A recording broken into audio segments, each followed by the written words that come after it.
Hello everyone and welcome back to another video from Apps Tech Academy.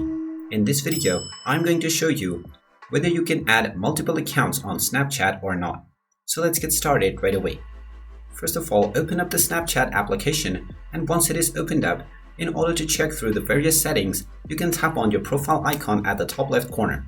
Now, from your profile page, you can see various other settings by tapping on the gear icon at the top right.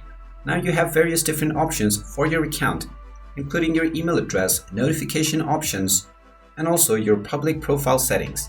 However, even until you scroll all the way down, there is no option for switching accounts. While you can view your login info and also look at all of your data, but no option to switch your account.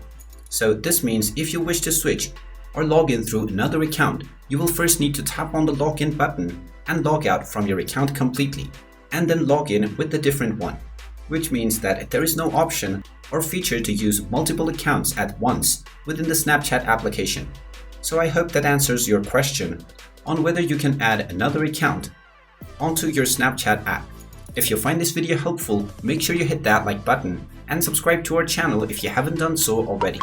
Also ring that notification bell to never miss another update from us. Thank you for watching, and I will see you again in the next video.